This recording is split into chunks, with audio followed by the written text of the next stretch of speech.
ओम श्री गणेशाय नमः। नमस्कार दोस्तों, मैं पालमिस्ट पंडित एस.एन. तिवारी आज आपको एक महत्वपूर्ण ग्रह के बारे में और उसकी स्थिति के बारे में, उससे मिलने वाले फल के बारे में चर्चा करेंगे। ये मुख्य ग्रहों में से एक है। इसका नाम है वीनस और हिंदी में इसको शुक्र ग्रह बोलते हैं। दोस्तों, इसकी पोजीशन अंगूठे के नीचे वाले भाग से लेके जीवन रेखा से मिलते हुए इस उभरे हुए पोर्शन को शुक्र पर्वत बोलते हैं। शुक्र एक महत्वपूर्ण रोल प्ले करता है, जैसे कि प्रजनन क्षमता तथा काम वासना, भौतिक सुख, लग्जरियस लाइफ के लिए शुक्र रिस्पॉन्सिबल होता है। सौंदर्य और उसकी परख के लिए रिस्पॉन्सिबल होता है। उसके प्रति आकर्षण के लिए रिस्पॉन्सिबल होता है।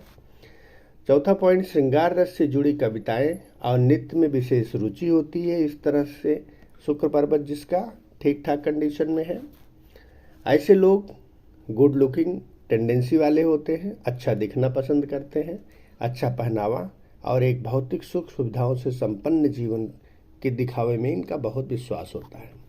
तो दोस्तों, हम आज इसी ग्रह के बारे में और इसके मुख्य बिंदुओं पर आपसे चर्चा करने जा रहे हैं। शुक्र ग्रह अगर नॉर्मल कंडीशन में है, ये आपको हथेली में इस तरह से ठीक ठाक पोजीशन में है, ना तो बहुत दबा हुआ है ना तो बहुत उभरा हुआ है, जैसे इस हाथ में है, एक सामान्य पोजीशन में है, तो ये बहुत ही उत्तम कंडीशन का माना जाता है। अगर बहुत उभरा हुआ होगा तो गुणों में अति हो जाती है और अति वाले गुण बहुत अच्छे नहीं माने जाते, उनका दुष्परिणाम ही निकलता है। शुक्र ग्रह के प्रभावों का संपूर्ण अध्ययन करने के लिए विशेष रूप से हमें चंद्र की तरफ भी जाना पड़ेगा। थोड़ा सा चंद्र की कंडीशन देखनी पड़ेगी, थोड़ा सा जुपिटर और दोनों मार्स, आउटर और इनर दोनों मार्स, ये चंद्र क्षेत्र, ये चंद्र क्षेत्र, ये इनर मंगल, ये आउटर मंगल और ये जुपिटर। तो हम शुक्र ग्रह का अध्ययन करते समय इनको भी शामिल करेंगे, क्योंकि कंबाइंड रिजल्ट से ही अच्छी एक्यूरेसी आती है। तो इसके साथ साथ इनसे जुड़ी हुई फिंगर्स यानी अंगूठे के प्रकार और उसके सेगमेंट्स की लंबाई का भी ध्यान रखा जाएगा। अंगूठा किस नेचर का है और इसमें जो सेगमेंट्स हैं उनके भी लंबाई को ध्यान में रखना पड़ेगा, तभी ये प्रेडिक्शन ज़्यादा फ्रूटफुल होगा, ज़्यादा एक्यूरेट होगा। तो दोस्तों, हम बात कर रहे हैं शुक्र ग्रह की। यदि शुक्र ग्रह सामान्य रूप से विकसित है तथा चंद्र क्षेत्र भी ठीक ठाक है, ये सामान्य रूप से विकसित है और चंद्र क्षेत्र भी, ये वाला पोर्शन भी ठीक ठाक कंडीशन में है, तो व्यक्ति सौंदर्य की अच्छी परख रखता है तथा उसका यथोचित सम्मान भी करता है। संतान उत्पत्ति की क्षमता अच्छी होती है। ऐसा व्यक्ति शौकीन मिजाज का और प्रेमी स्वभाव का होता है। अगर चंद्र भी ठीक ठाक उभरा हुआ है, चंद्र जो है सौंदर्य का प्रतीक होता है, कला का प्रतीक होता है, प्रेम का प्रतीक होता है, काव्य और प्रकृति का भी प्रतीक होता है। और ये शुक्र ग्रह ये प्रेमी स्वभाव का प्रतीक होता है, शौकीन नेचर का प्रतीक होता है। अगर ये दोनों ठीक ठाक कंडीशन में हैं तो जो हमने बताया, सौंदर्य की समझ होती है और उसका रिस्पेक्ट भी रहता है। इसी के साथ साथ दोस्तों, अगर अंगूठा सख्त और गोलाकार है, ये फ्लेक्सिबल जैसे इसमें दिखा रहा है, ये फ्लेक्सिबल है, और अंगूठा अगर सख्त और गोलाकार है, जैसा मैंने शेप बताया है, अगर इस तरह का है, फ्लेक्सिबिलिटी कम है, सख्त है, गोलाकार है, तब ऐसे जातक इन दोनों कंडीशंस यानी शुक्र और चंद्र की उच्च स्थिति होते हुए भी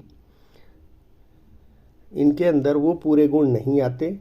ये एक्सट्रीम तक जाने की कोशिश करते हैं, यानी कि सौंदर्य का उपभोग करना, उसको नष्ट करने की प्रवृत्ति होती है।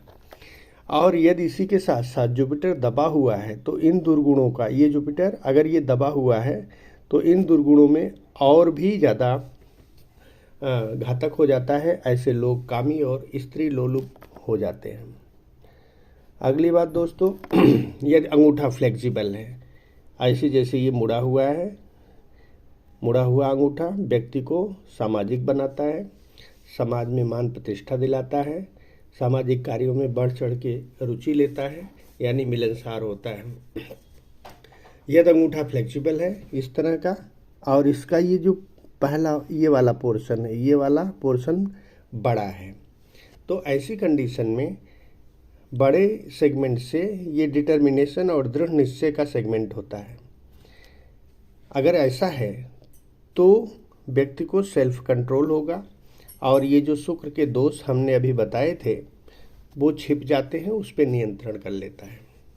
अगली बात दोस्तों, यदि शुक्र दबा हुआ हो तो उपरोक्त सारे गुणों में कमी आ जाती है। अगर ये पोर्शन दबा हुआ हो, फ्लैट हो, दबा हुआ होने का मतलब फ्लैट हो, इस तरह से उभरा हुआ ना हो, तो गुणों में कमी आ जाती है। तथा शुक्र के मंत्रों से, जो कि हमने थंबनेल में दिया है, शुक्र के मंत्रों से उनका ध्यान और पूजन किया जाए तो शुक्र अपने प्रभाव में आता है, और थोड़ा थोड़ा करके समय लगता है इसमें, ये दोष, शुक्र के दबे होने के दोष दूर हो जाते हैं।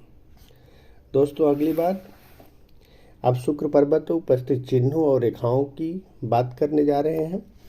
यदि पुरुष के दाहिने हाथ में ये खड़ी रेखाएं जो आई हैं, इस तरह से खड़ी रेखाएं हैं, तो इसका मतलब ये उसके घनिष्ठ मित्रों की संख्या को रिप्रेजेंट करती हैं।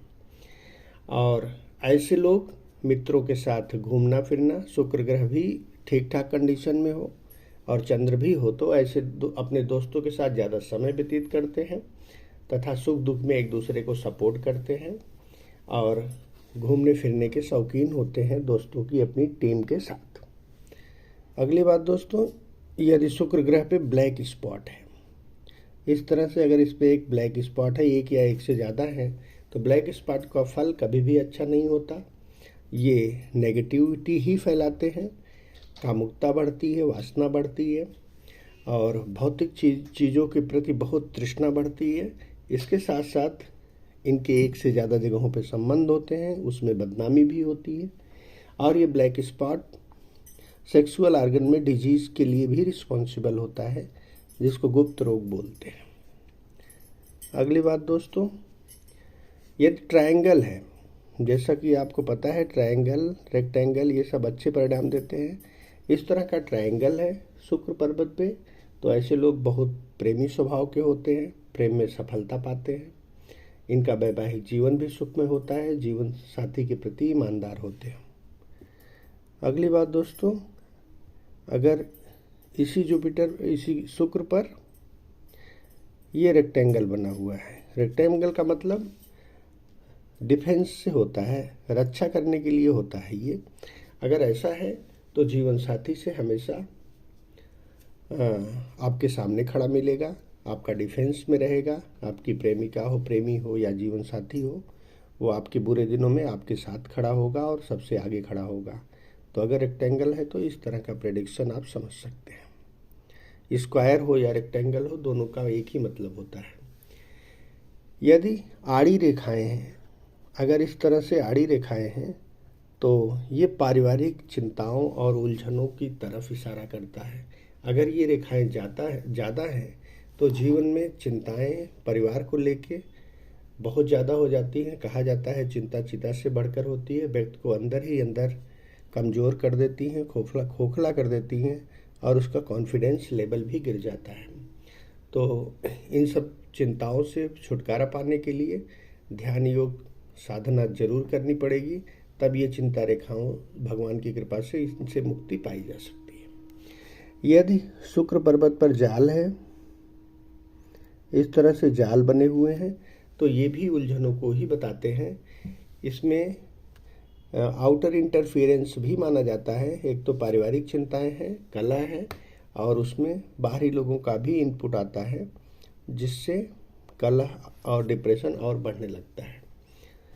यदि यहाँ पे सर्कल है, एक गोला वृत्त बना हुआ है, तो वृत्त क्या करता है, उस माउंट की एनर्जी को वहीं पे स्टोर कर देता है, और एक जगह एनर्जी स्टोर होना भी अच्छी बात नहीं होती।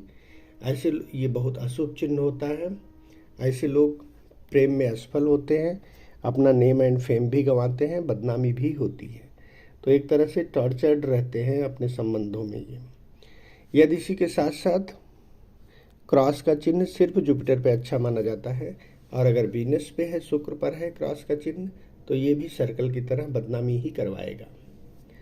अगली बात दोस्तों, शुक्र से रेखाएं यदि जीवन रेखा को काट कर आगे बढ़ रही हैं, जो रेखाएं हमने बताया इस तरह से अगर ये जीवन रेखा को काट कर आगे बढ़ रही हैं तो इनको राहु रेखाएं भी कहा जाता है। इन रेखाएं समस्याओं की तरफ इशारा करती हैं।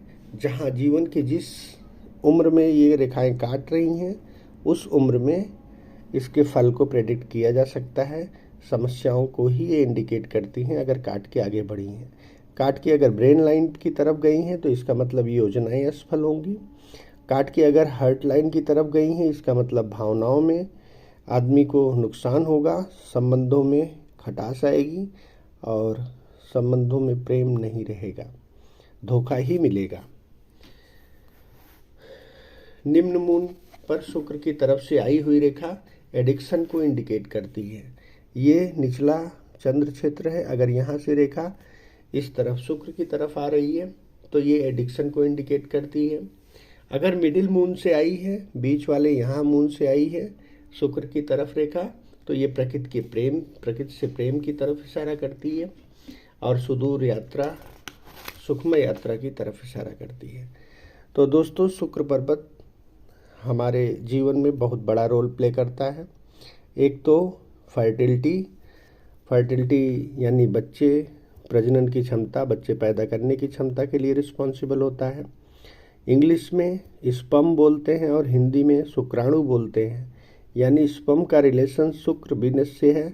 अगर वीनस हेल्दी है, ठीक ठाक है, तो प्रजनन क्षमता अच्छी मानी जाती है। कभी कभी शुक्र पर्वत से निकलकर रेखा सूर्य की तरफ जाती है तो इसका भी बड़ा महत्व है। ऐसे लोग जन्मजात ही प्रॉस्पेरस होते हैं। इनको उत्तराधिकार में ही बहुत धन संपदा मिलती है। दोस्तों, ये आज हमने बताया आपको शुक्र ग्रह के बारे में। शुक्र के दोषों को दूर करने के लिए हमने थंबनेल में मंत्र लिखे हैं। इन मंत्रों का शुक्रवार को एक माला जाप करने से धीरे धीरे शुक्र ग्रह की बुराइयां कम होने लगती हैं, इसके दोष दूर होने लगते हैं। और सबसे बड़ा दोष दूर करने का तरीका है 15 से 40 मिनट तक ध्यान साधना पे बैठने पर ये सारी उलझनों की रेखाएं धीरे धीरे मिटती दिखेंगी। 1-2 महीने में पूरी तरह से हथेली साफ हो जाएगी। चिंताओं से व्यक्ति प्रभु की कृपा से मुक्त हो जाएगा। तो नमस्कार दोस्तों, आपको अगर हमारा वीडियो अच्छा लगा हो, आपके फ़ायदे का हो, तो इसको सब्सक्राइब और लाइक ज़रूर करिएगा। इससे उत्साहवर्धन होता है, आपका सहयोग मिलेगा तो और भी अच्छा इसमें हम आपका हेल्प करेंगे। इसी के साथ हमारे डिस्क्रिप्शन में हमारा नंबर दिया है। किसी को भी अगर कांटेक्ट करना हो तो आप हमारे नंबर पर कांटेक्ट कर सकते हैं।